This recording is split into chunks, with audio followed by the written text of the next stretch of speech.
Hey, good morning. Welcome to another Psych 320 now. So, smiling faces. If you are playing Ilardi Bingo or maybe Ilardi-esque drinking game, watching this, you just got a couple letters there. Faces. Lots of ground cover today. And by the way, just a quick public service announcement too. Number one, we have 4 exams, as you may recall, this semester. The first one is kind of looming over the. About that, it'll be your extensive learning and towering erudition. That's a good word, by the way, for grandma or weird.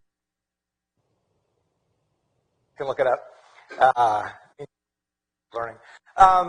So we have this exam on the horizon. It is, just so you know, if you want to circle it on your calendar, put a little reminder, ask to see, little heads up. It is a week from Tuesday, okay? So we have 3 lectures to go, a lot of content to cover in 3 lectures today, 2 next week, and then Tuesday. We'll have an optional review session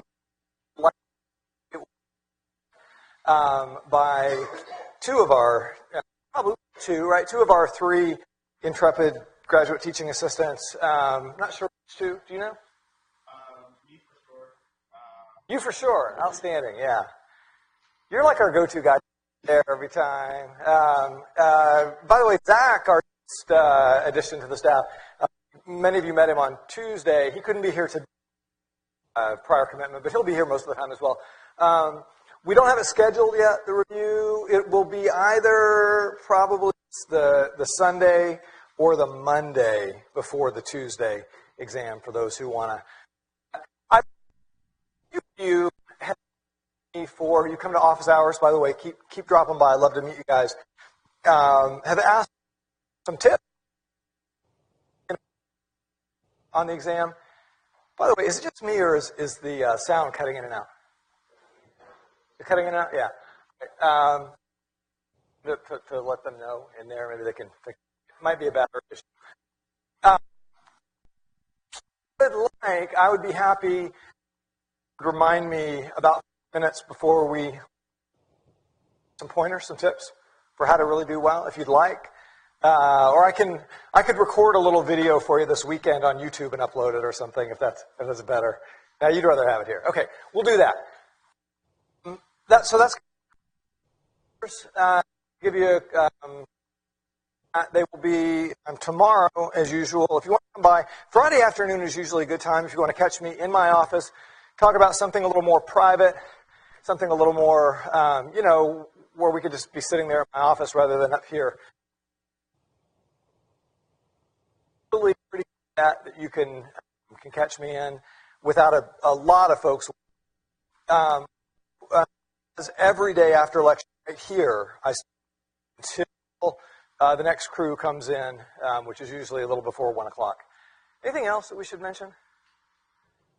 Class-wise, I think those. So keep coming. Love by email. If you've emailed me this week and have not, most of them. Please make sure, I want to just give you a quick reminder. Email me. It really helps me. The number 320 in the number 320 in the subject line. That way I can filter and make sure that if anybody asks me about anything in this class, when I'm catching up, sure to just flag on the 320s and get everybody's. If you've written me and you haven't heard back, my apologies. Secondly, I will get to you. Thirdly, if you would, think about resending it with 320 in the subject line just to make sure. And I will get to those, I promise, within the next, hopefully, 24 hours or so. Okay. Now, speaking of emails, I got a couple emails after class on Tuesday. A couple folks were a little rattled, maybe, or just a little not really sure quite what to make of the idea that the allegedly foundational, or at least more famous findings, field of personality psychology, in the field of psychological science broadly, some of those findings not holding up very well. And we talked about this as the so-called replication crisis, which has been really page news in the realm of psychological science for the last 5+ years or so. And it kind of, I think raises principles. Well, so can we trust the finding field at all, or of any science? What you've been asking questions like, what's so great about science? Which I think is kind of an interesting question. It's worthy of a little bit of attention. I don't want to chase too deeply down the rabbit hole with you guys today, but a little bit. So, are you guys ready for this? Are you ready? I know it's kind of a gloomy Thursday morning, and of course Thursday. Testing that with your brain tonight. Hopefully not. For you. You guys ready? Corey, we'll you know what? I did something I should not have done. I threaded my wireless mic up through my shirt. That's not going to work very well when I try to put you guys on mic because we're going to have to be very close. And I did brush my teeth right before I came in as well. So bear with me for a second while I unthread this. But here's a question. What is the point?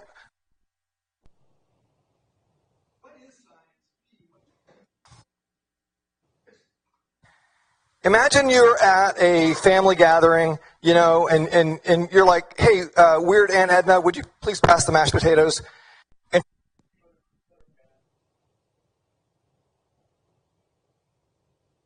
what do you got? What is science?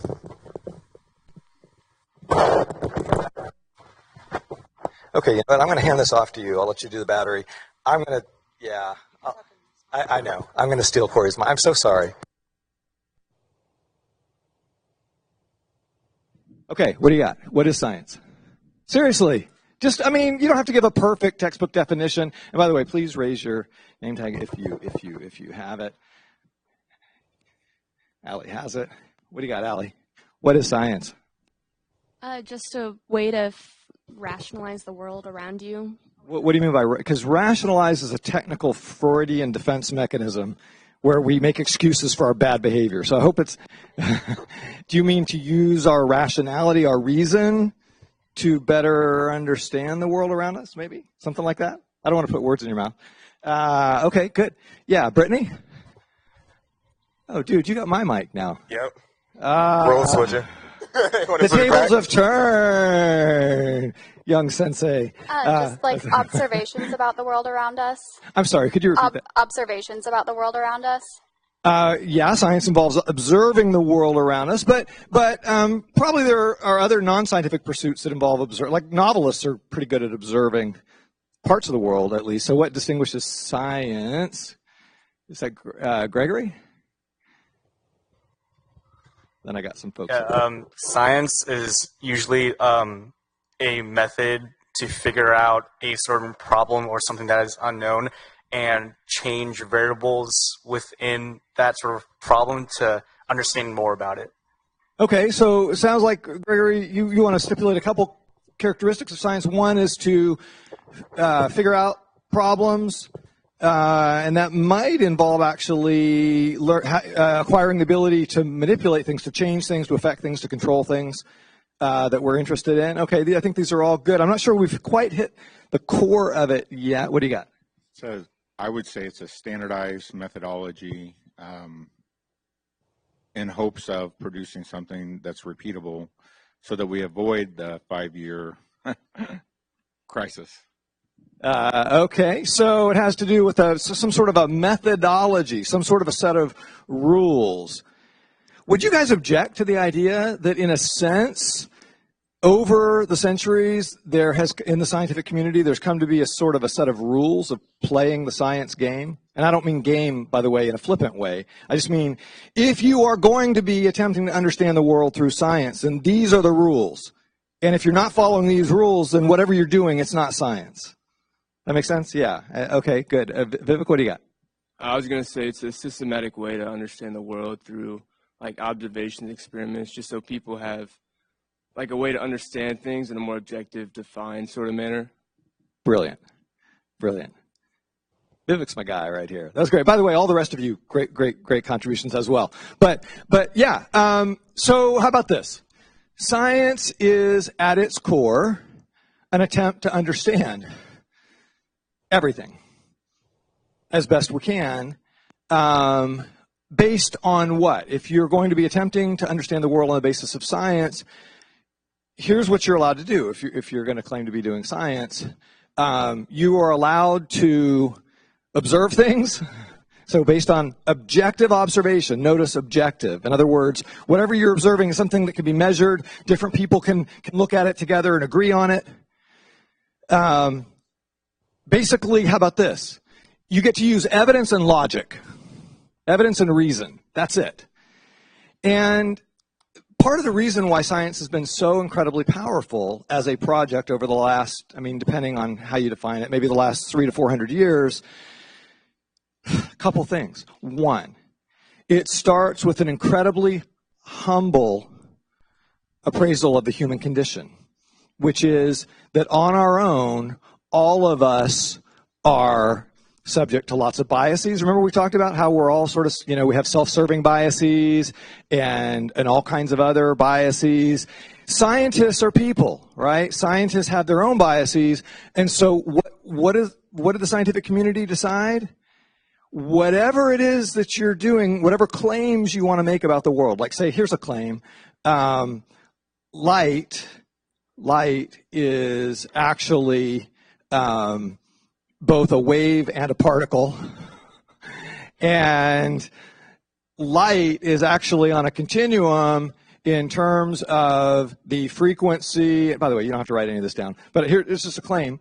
And if you run light through an appropriately constructed prism, it will actually separate into the colors of the rainbow, so that all visible colors are part of one unitary phenomenon, basically of electromagnetic radiation, right? That's a kind of a cool, interesting claim. Now, when you make a claim about the universe, whatever part of the universe you're studying scientifically, all you get to do is use evidence and logic.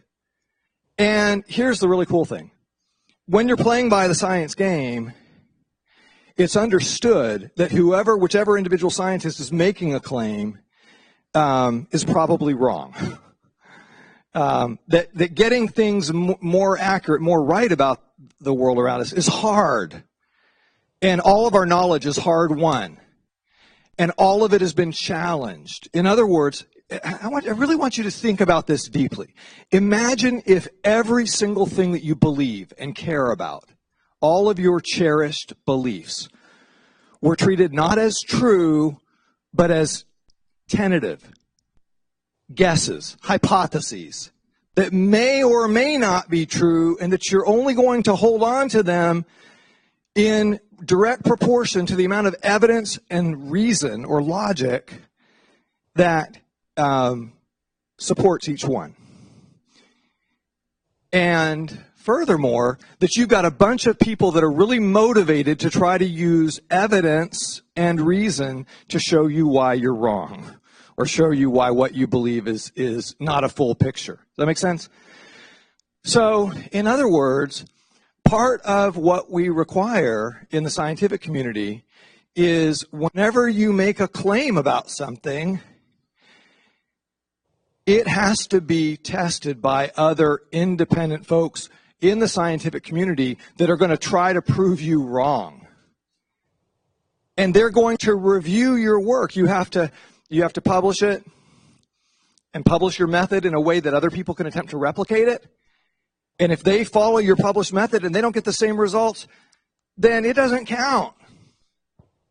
There were some experimenters in Utah a few decades ago who claimed that they had been able to conduct nuclear fusion, which, by the way, if it could be done, would be basically an unlimited, almost completely free form of energy that would completely solve climate change, or most of it, would be revolutionary. If we could do cold fusion, so nuclear fusion is possible, but the problem is you have to heat things up to several million degrees, like the surface of the sun kind of hot. Makes it very expensive, very impractical. But some researchers said, oh, we got cold fusion. We got it solved. And they published their method, and it made headlines, and nobody could replicate it. Shocking, I know. And then what happened, some folks went to their lab and found out that some of the energy readings that they thought they were getting were probably caused by like some radon in the building that was shooting off some background radiation. You follow? So, you know, it's not like they were actually cheating or lying or fraudulent. They just, you know, they got it wrong. Now, a couple more things maybe to say about this, and then I want to hear from a couple of you.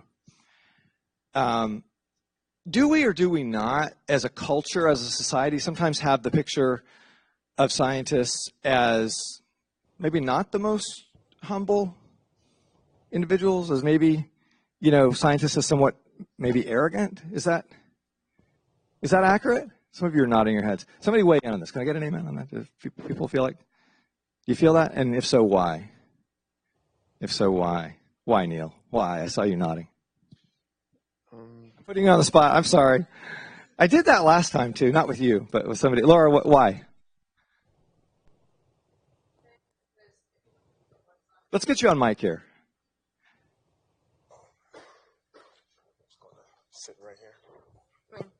I feel like that's kind of a media thing, because if you look at what's on TV, a lot of shows that feature like doctors or geniuses make them out to be kind of know-it-alls and that do whatever to get it right, like House or The Big Bang Theory, or any of the big shows in the last few years kind of portray scientists as people who don't like to be told they're wrong. Yeah, sometimes can come off as know-it-alls, or, you know, the smartest kid in the room, kind of, or think they are the smartest kid in the room, maybe. A little bit. Do you guys have that sense about the scientific community, trying to tell us things that maybe we don't necessarily want to hear, or you know, there's a famous poet. Some of you may like it. I like his work. He was in the British Romantic movement. John Keats. John Keats. Do you remember Keats? You know, Ode on a Grecian Urn. Beauty is truth. Truth is beauty. That guy. Keats hated science. And he had a famous line where he said, "Science murders to dissect."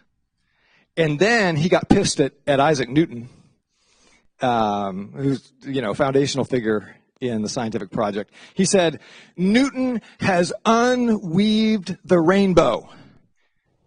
Because the rainbow had been this magical thing. It had been magic. Rainbow. If you go all the way back to sacred texts, like the Bible and others, you know, God puts the rainbow in the sky as this supernatural divine thing, as a, you know, a sign, a reminder of, you know, the world is this magical, transcendent place. And Newton comes along and is like, oh, you know, the rainbow thing, that's actually because clouds with their, you know, the humidity that they put in the air, they actually set up a kind of natural prism. And look, I'll take you out in the backyard, we'll do a hose, and I'll make you a little rainbow. Have you ever seen it? Right? You can try this sometime. Just put your thumb over the nozzle and spray a little arc in direct sunlight. You can make your own rainbow. And Keats is pissed. He's like, "Newton unweaved the rainbow, mother," you know, he didn't say that part. But I mean, he's not happy about it. And I think a lot of times we get unhappy about this idea that this project of science, which by the way, gives us really cool stuff like indoor lighting and indoor climate control and a microphone and like all the things that, I mean, next time you're on an airplane, you can think about when you're at 31,000 feet, like maybe it's a good thing that science has done some really cool stuff. Or how about this? I don't know if you've ever thought about this. Do you know how many people globally have escaped extreme poverty over the past 50 years as a result of scientific advances in growing more efficient growth of crops? Over 1 billion people have escaped extreme poverty globally, net.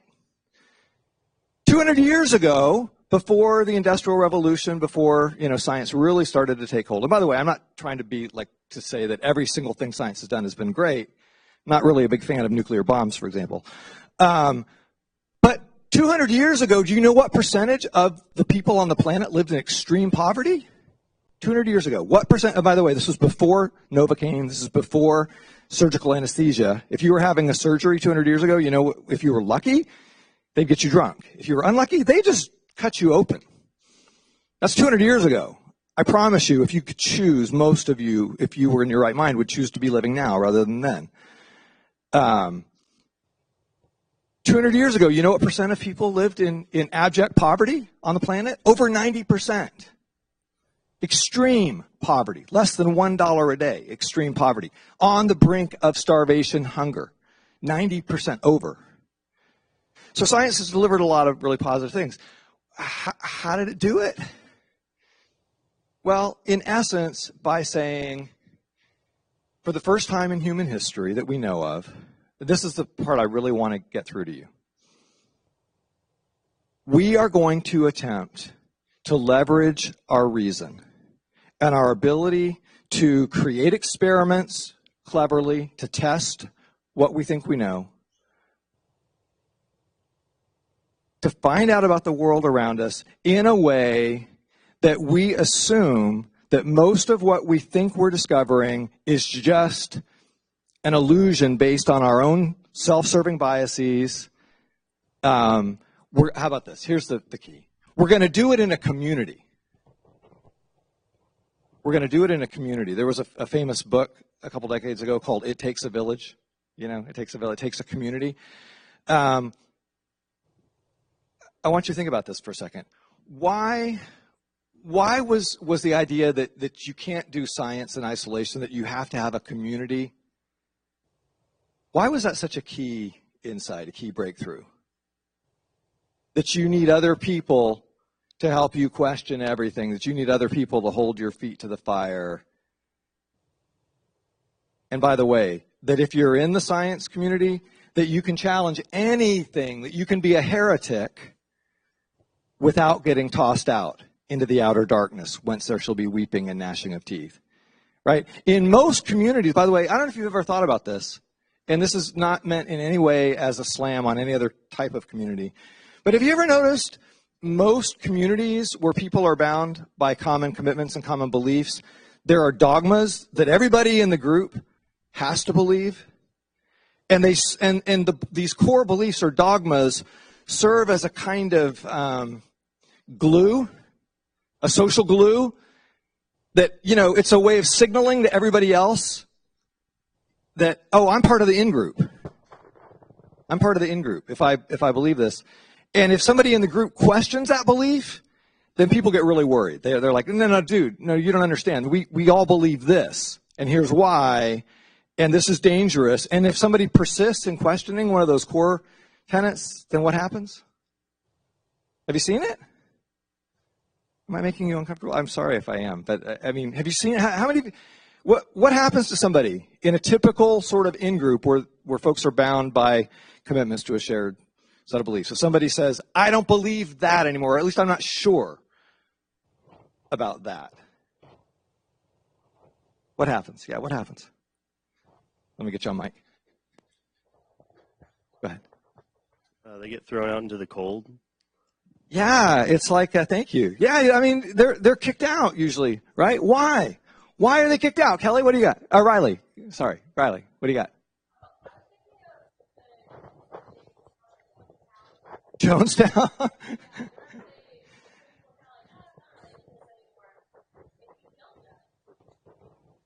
Yeah, well, cults, I mean, you know, apocalyptic suicide cults are kind of an extreme example here, right? I don't mean to imply that but I mean, it's a nice example because it is so extreme, right? I mean, if somebody's if they've been, you know, sort of captured, seduced, whatever, by this cult, then now to question one of the core beliefs is not just to be thrown into the outer darkness, it might be even worse than that. Now, where am I going with this? I've got a very uplifting little moral to this story. I hope you're all ready for a warm, toasty feeling, and maybe we'll all break out into spontaneous rendition of Kumbaya. I don't know. Individual results may vary on that. But, okay, you want a psychological science finding that replicates and replicates and replicates. It's one of the most robust findings of all time.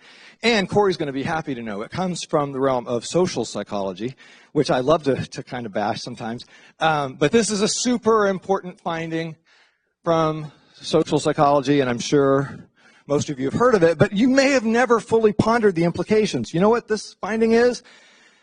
That people all over the world, no matter their culture, all of us, by human nature apparently, seem to spontaneously subdivide the world into those who are with us and those who are against us. In other words, our in-group and our out-group. In-group and out-group. Now, those definitions can be, how we define in-group and out-group can be a little fluid, thankfully, a little dynamic. But in general, what we find is that when people have decided these are the folks that are part of my in-group, and for most of us that starts with our immediate family and our friends and the people that we consider to be like us in whatever ways are most essential and salient for our self-identity. Those are the folks that we tend to have the highest level of regard for and caring for and empathy for. And the folks that are really not us, that are out-group, we generally tend to think less of.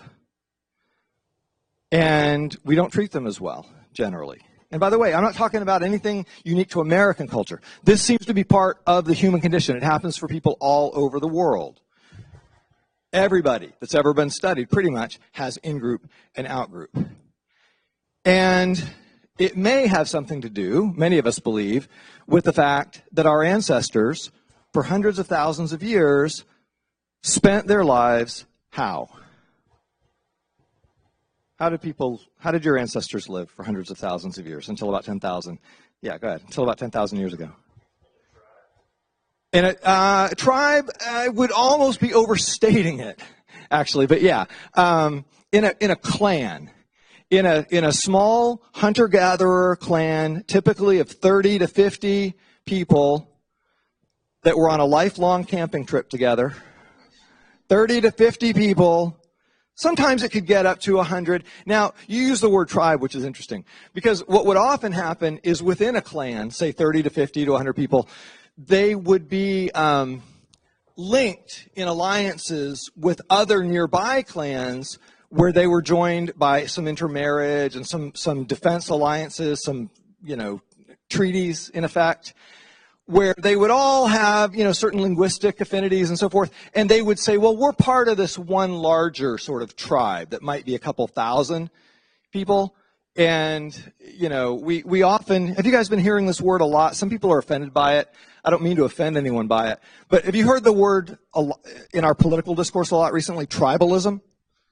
Tribalism, the idea that people form political tribes, the red state tribe, the blue state tribe, and so forth, and that the level of hostility, once people start invoking the psychology of tribalism, the psychology of in-group, out-group, the level of hostility and suspicion and name-calling and lack of charity, lack of assuming the best, starts to go basically in the toilet. That makes sense? Do you guys buy this idea that we're sort of innately, as a species, innately prone to a kind of a tribalistic psychology? Now, the reason I mention this, and then Gregory, I'll get your question in just a second, is remember I said this was going to be uplifting? That sounds depressing as hell, and I'm sorry. The reason I think it's uplifting is it's been discovered that we can all expand the contours, the boundaries of our in-group. In other words, there are people right now that may be part of what you regard as your out-group that under the right circumstances you could come to regard as part of your in-group. You could expand the circumference. And all of a sudden, your level of concern and empathy for them would go up. Your level of trust for them would go up. Now, how do we do this?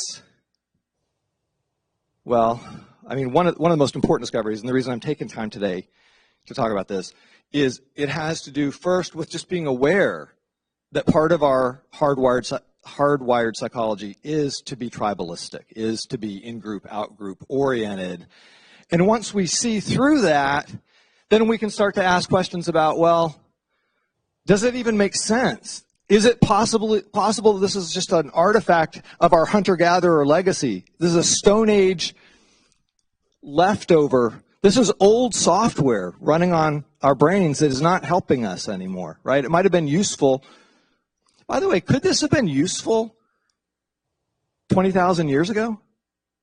Could that spontaneous reflex to instantly categorize people, in-group, out-group, could that have had survival value 20,000 years ago? Some of you are shaking your heads. What do you think, Athena? I mean, yeah, because when they had like people come in trying to attack them, they would need to know whether it's like a part of their tribe from another area or whether it's someone that could harm them and take from them. Yeah. Now, sometimes we have this idea. I mean, and it's a very comforting idea. I wish it were true that that humans left in their natural state are naturally loving and peaceable and kind and, you know, sort of natural hippies just sitting around the campfire singing Kumbaya all day. Have you ever heard of this sort of myth of the so-called, and again, this is offensive language, but it's because it was used historically, the noble savage? Have you heard this? Rousseau was, you know, probably the most famous popularizer of this myth. How do we know it's false? Well, there are mountains of evidence. One piece is the study of most modern-day Aboriginal groups. We find, you know, lots and lots of care and concern for in-group members, lots of hostility to out-group members. We also have the fossil record. We have the archaeological record. Do you know there are skulls that have been dug up from like 10,000, 15,000 years ago, 20,000 years ago that have had their skulls bashed in, you know, by various projectiles and spears and arrows and rock. I mean, you know, it was not a bunch of folks just sitting around, you know, singing Kumbaya. There were lots of hostile human groups out there. And so being able to identify who's with us and who's against us, really, really helpful once upon a time. Not at all helpful in the modern world. Gregory, you had your hand up.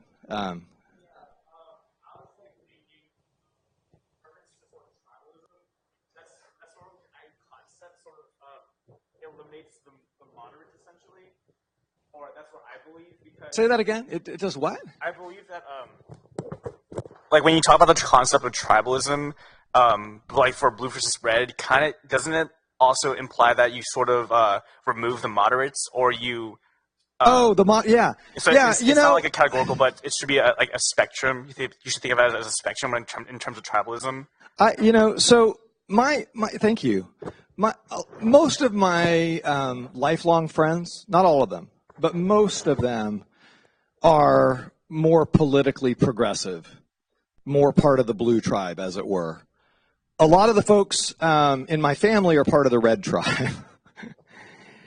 My own natural leanings, if you care, are probably in most respects toward the blue tribe. But because I'm a scientist and because I care about not having people in my out-group, I genuinely try to include all of humanity in my in-group. And it pisses off, you know who it really pisses off? The people in my former in-group, the people in the blue tribe. They're like, how can you talk to those people? They're Nazis! I'm like, hey, they're part of the human family, which means they're part of my family, you know?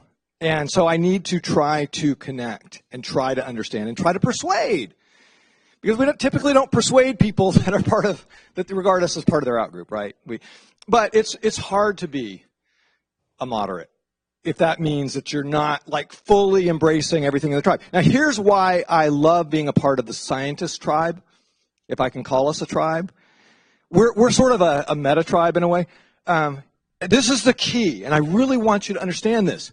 If you're part of the science community, it's the only community in the history of humanity. I want you to get this. The only community in the history of humanity that I know of where one of the cardinal rules is you are supposed to question everything, every core belief, and you get to do so without being kicked out. You still get to stay in the in-group even if you question what many people in the group hold as central. As long as you're doing it in good faith, We'll assume that you are until proven otherwise. So if somebody wanted to come along as a climate scientist and say, I've got some data that suggests that there's this bizarro thing happening with solar irradiance output, and it looks like for the next 2 centuries the Earth is going to be cooling, not warming. You know, imagine, by the way, this doesn't exist as far as I know, but imagine, you know, somebody who's a climate scientist and 99% of their colleagues are like, the Earth is fucking warming because of greenhouse gas effects, which are, by the way, not controversial within climate science. They're like, you know, mountains of evidence to support it. But guess what? That person gets to stay in the science community. They're still part of the in-group. Every other community that I know of says, if you're part of us, if you're in our in-group, you got to believe what we believe, more or less. And you're certainly not encouraged to challenge everything. Now, why is science set up this way? Because it is the only project, the only community that I know of that humbly recognizes the fact that every human being is a flawed reasoning agent. Every human being is hopelessly biased by self-serving biases and by one last one, and I promise I'll quit preaching the gospel of science in just a moment. One that many of you have heard of, and it really is relevant to personality psychology, so I'm going to go ahead and put it up. Confirmation bias. This is one of the most important biases we're going to encounter. We've already talked about self-serving bias. We've already talked about the fundamental attribution error. What is confirmation bias? What is it, Jack? Go ahead. It's the tendency to accept evidence that proves that you're right and ignore evidence that might be contradictory to it.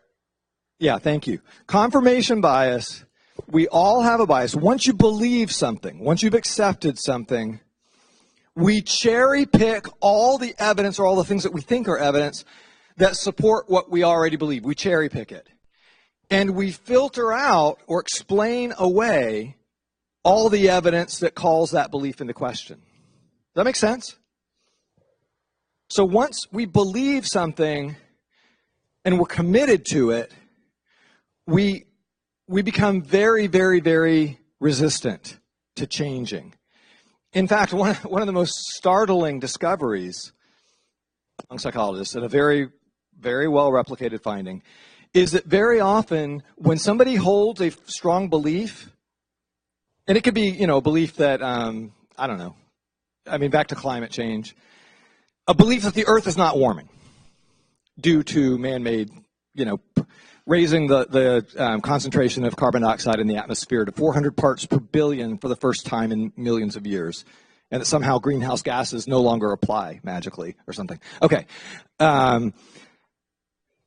Once we hold a belief, when we are presented with strong evidence to challenge that belief, what would you imagine if you didn't know anything that people would do? They have a belief, and somebody presents them with really strong evidence that their belief is not correct, or at least that it needs to be updated. What would you imagine if you didn't know anything at all about human psychology? What would you imagine most people would do when presented with really strong evidence that they need to modify and update their belief? Wouldn't you guess that maybe they would update it?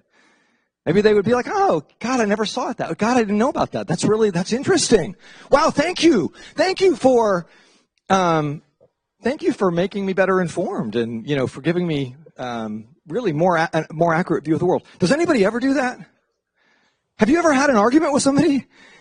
How many of you, I swear to God, I need to ask you this. I want you to raise your hand. How many of you in the past month have had a debate or an argument or conversation with somebody that has a very different view of something, and you present what you believe to be very compelling evidence and logic or reason to support your side of that belief and not theirs, only to have them freaking double down on their existing? How many of you have had this happen?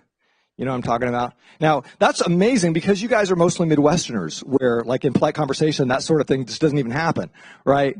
You just smile and nod and say, that's... See, I'm an East Coast kind of guy. We're just like in your face. I'm sorry.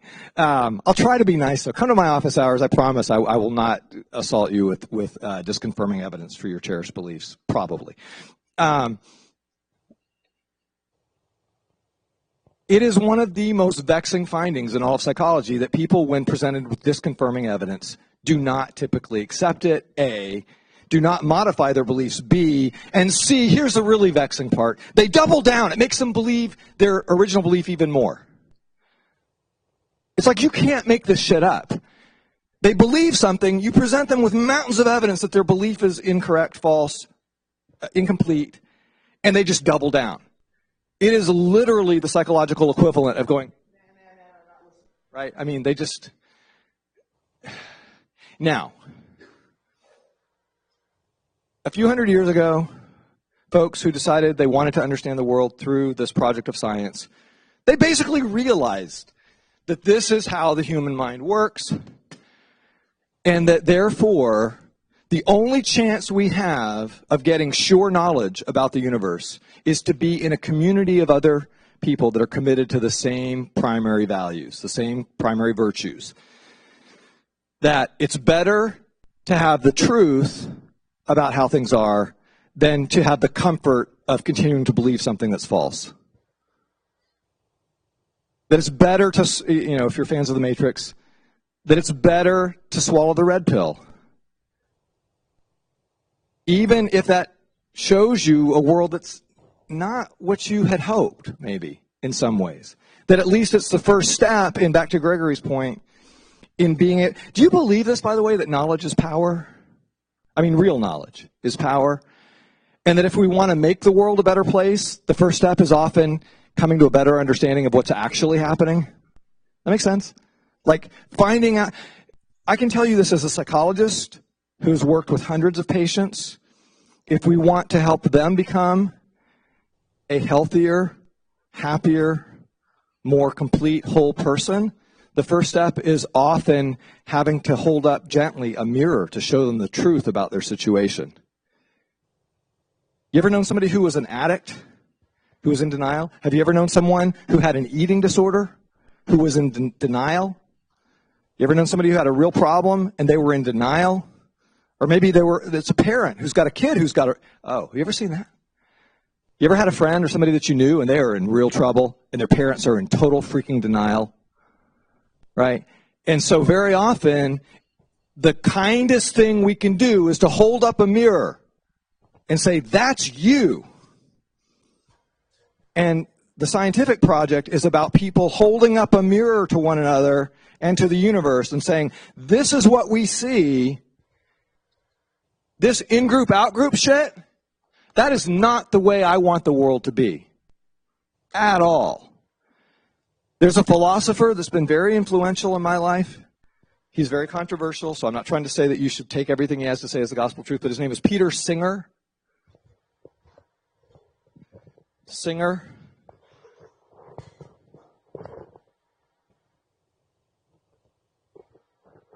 And he has suggested that our most important moral obligation as human beings is to expand the boundaries of our circle of empathy, our circle of concern, the boundaries of our in-group, to all of humanity. And this is where he really gets me. I'm wrestling with this.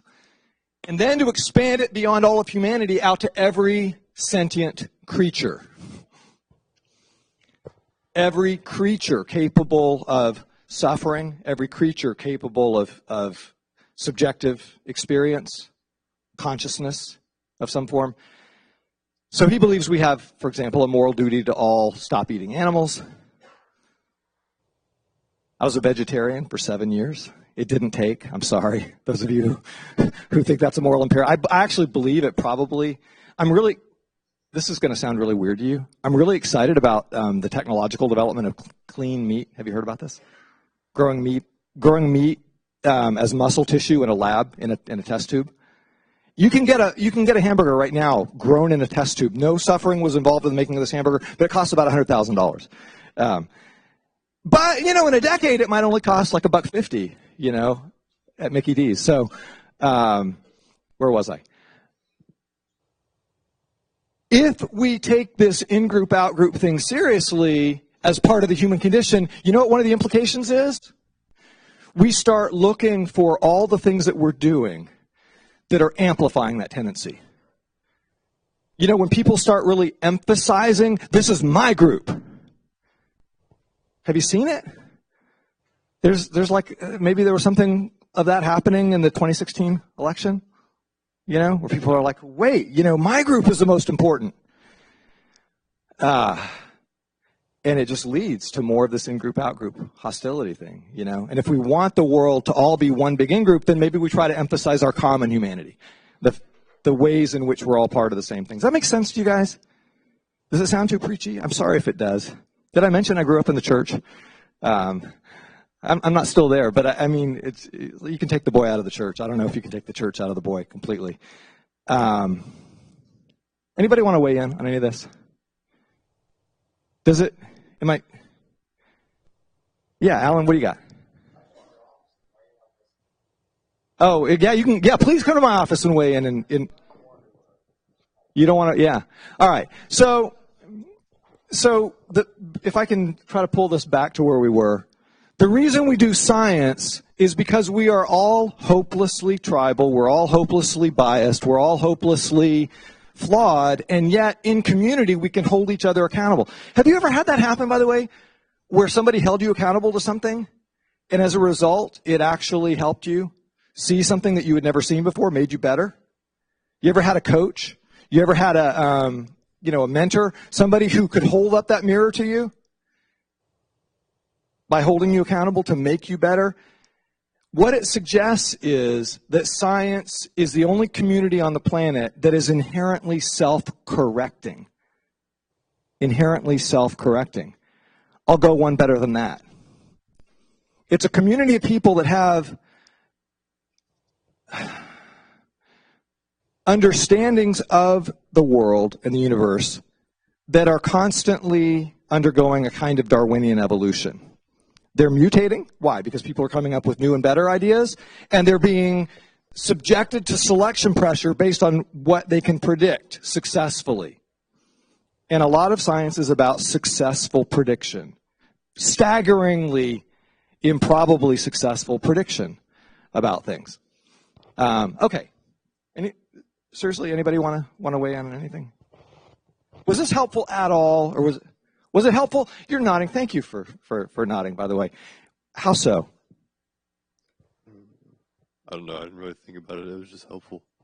Awesome. Thank you. I'm putting people on the spot so much. Brian, what do you got?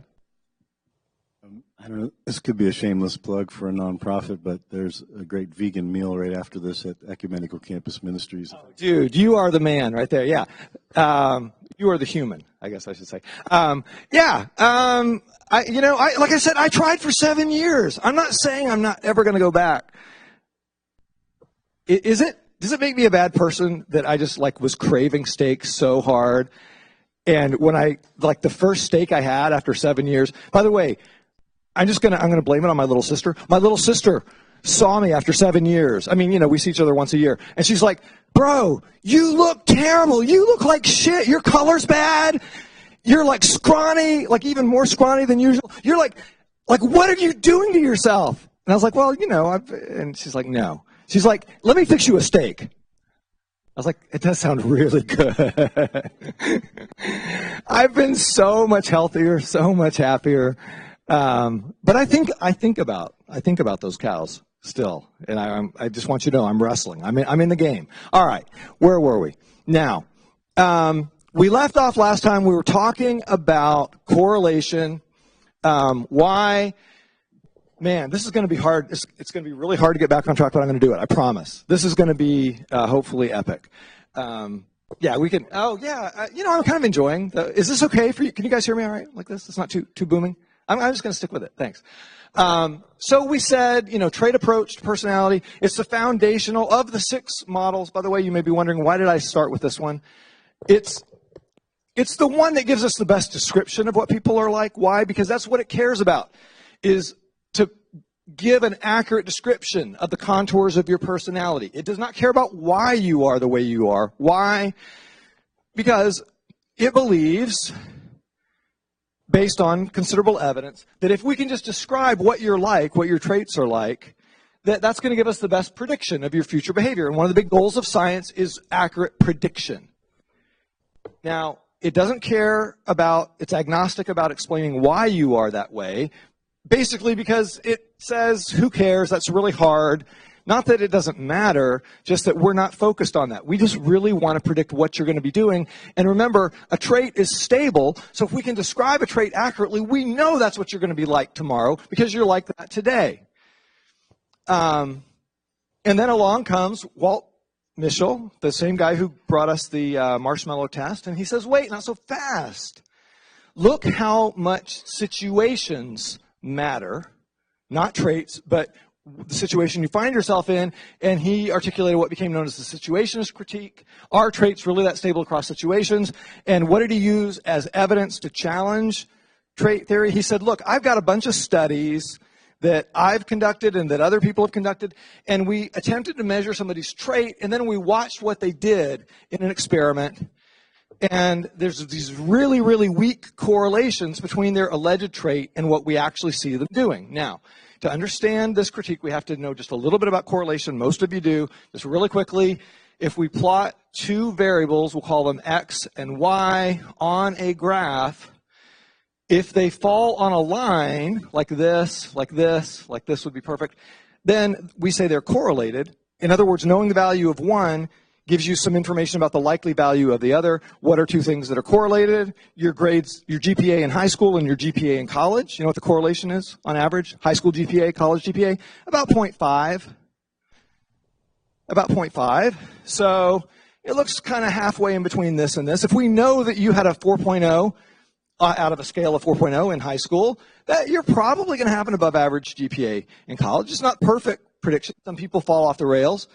Some people are, really weak students in high school and get much better in college and vice versa. But generally speaking, if you know the value of one, you know the value of the other. If there's no relationship, you want to think of two variables that probably, if we measured them in this class, they'd be completely uncorrelated. How about shoe size and number of alcoholic beverages consumed per week? Okay, shoe size and alcoholic beverages consumed per week. I'll bet if we measured those two, they would be completely uncorrelated. Knowing the value of one tells you nothing about the value of the other. GPA and number of alcoholic beverages per week is correlated significantly. I actually got permission and measured those two variables in a class about 10 years ago. You know what the correlation was? It was about negative 0.4. What does that tell us? As GPA went down, drinking went up. Are you shocked? Are you shocked? Or conversely, as drinking went up, GPA went down. Now, one of the cardinal things that I'm sure you've heard before, but it bears repeating really quickly, and then we're going to move on, about correlation. What is the foundational disclaimer or caveat, caution, that people always put in place about interpreting correlation, Jen? Correlation, not causation. Yes, exactly right. Correlation does not imply causation. So just because you know two things are correlated, like drinking and GPA, in this case negatively or inversely correlated, doesn't mean that one causes the other. So what are the possibilities? Well, could be that drinking causes grades to go down, but could it also be the opposite? Could it be that people self-medicate to deal with the stress and disappointment of bad grades?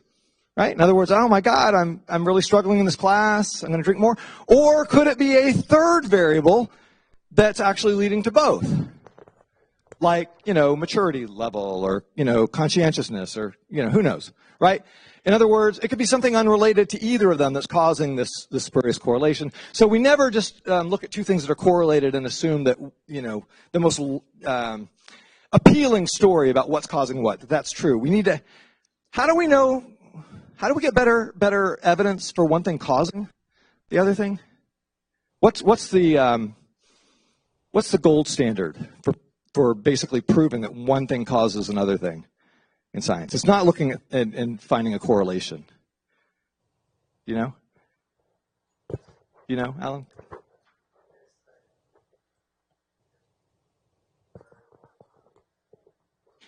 Yeah, and typically to do that, we're going to have to conduct an experiment. Right? So we conduct a controlled experiment. Now imagine, by the way, don't go home and tell mom and dad that I'm actually telling you to do this, okay? But imagine we could get everybody involved and we could get human subjects to approve it. And we did an experiment. And for the next year, you're randomly assigned. But let's just say, hypothetically, this third of the class, everybody's randomly assigned to a condition where they never touch alcohol or any other recreational substance. Just, because Colorado's not that far away. Yeah, you know what I'm talking about. So everybody over here is completely, here's a good word for grandma, abstemious. Never touching anything. Everybody here, the middle third, you guys are like the, light drinkers, light to moderate, maybe, what would that be at KU? It's like adjusting for inflation. 7 drinks a week? Would that be light to moderate? And you guys are, the heavy partiers.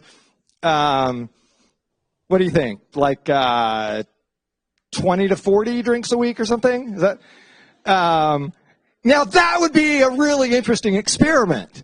Now what we need to do is make sure that the average GPA and the difficulty of courses was the same in all the groups, right? Moving forward. And then we conduct the experiment and we look to see, hey, if we manipulate one variable, does it give us any change in the other? That would be a lot stronger information. Okay. Now, Walt Mischel's critique is if you look at the correlation between trait and observed behavior, it's the correlation is really, really weak. It looks kind of not much better than 0. So can I give you an example or two that could maybe even show up on the exam? Well, here's one. Hey, do you hate group projects? Why do you hate group projects? So I can tell you for myself, I hated them. And it's one reason I never assigned them as a professor. I hated them with a capital H. Why? Why do you hate them, if you do? Maybe you love them, but Julia, why do you hate them? Wait, let me get you on. What did you say, Julia? I said social loafing, because when people are in a group, they feel like they don't need to individually give as much effort. Diffusion of responsibility. You get the slackers, yeah, and then what happens? Do your grades suffer for that? I want the good grade still, so I work harder, and then it just puts a ton of strain on one person who wants the good grade. So you have to do the work of 4 or 5 people, right? And then, oh, by the way, do they then get credit for all your hard work? Yeah. Does it piss you off? Yeah. Yeah, as well it should, Julia, in my humble opinion. Yeah, so you know what Mischel did? He looked at, here's one for you. You rate people on their trait level of leadership. And then you put them experimentally in different groups, and you videotape them and you watch to see who emerges as the natural leader in those groups. And the correlation between somebody's self-reported leadership potential, their trait, and what you observe is close to 0. You measure, I mentioned this one before, you ask people, you measure their level of generosity.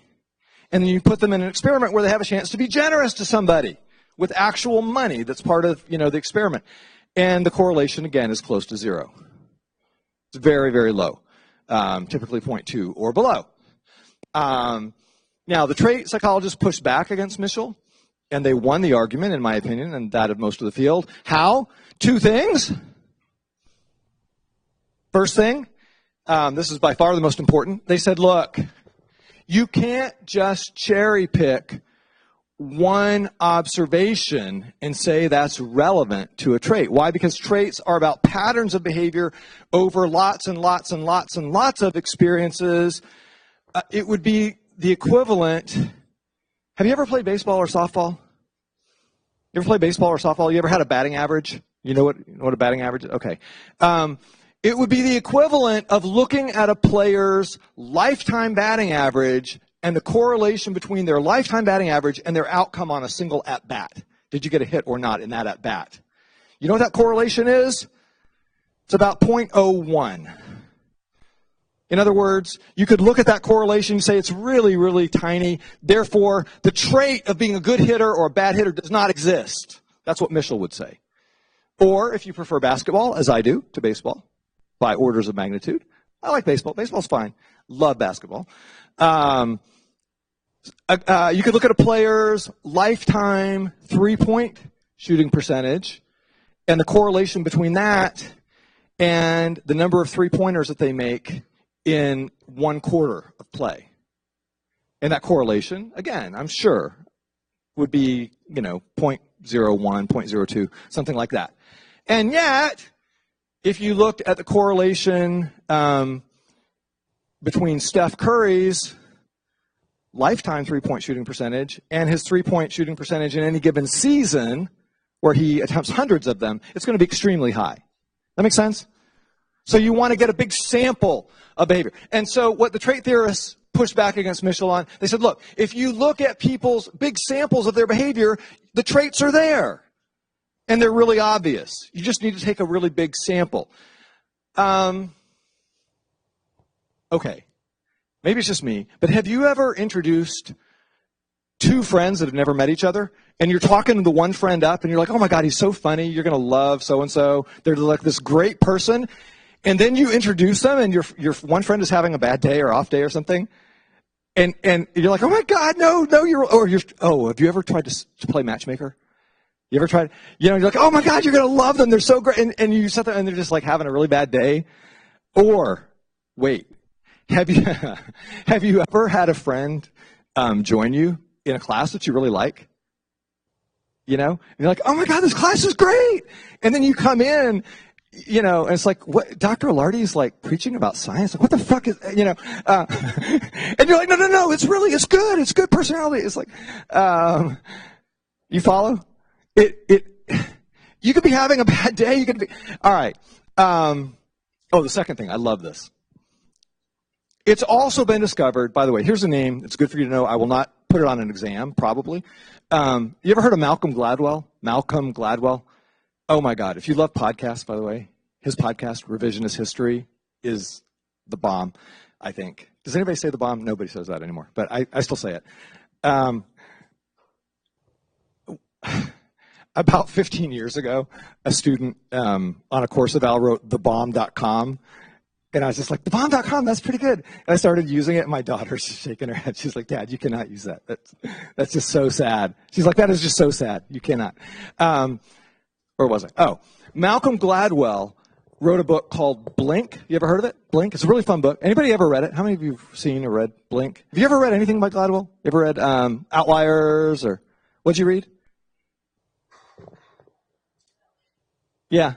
I know he's written a lot of bestsellers. Anyway, this book, Blink, is about all the realms in psychological science where researchers have been very, very clever. They're like, look, if you know exactly what you're measuring, you can get a very thin sample of behavior, and it can tell you a ton about somebody's underlying trait. But you got to know exactly what you're looking for. You got to do it very cleverly. And it doesn't work everywhere, but there are certain domains where it works great. Like what? Well, there's a whole, you may not realize this, there's a whole science of speed dating and romantic attraction, or just physical attraction. And it turns out that, have you ever heard of the speed dating thing? Where people like go on a round robin and they're like meeting a bunch of people every like 7 minutes or something. And what they've discovered is people can usually tell with each other within 7 minutes. That's a very thin slice of behavior. Within 7 minutes, whether or not there's any chance of actual romantic attraction or chemistry. Within 7, usually. It's not infallible, but at a very high level of predictive utility. They can tell within 7 minutes. There was a study that I really enjoyed. It's been replicated once that I know of. See if you buy this. I want you to imagine that that I link you on Blackboard to video of a colleague from another campus, another university, who's lecturing. And here's what I'm going to show you. 4 videos that are only a minute and a half each, that are randomly selected from an entire semester of this professor, and she's in front of her class. 4 random minute and a half long segments. And you know what your task is after watching these 4 randomly chosen 90-second videos? You're going to give her her final course eval.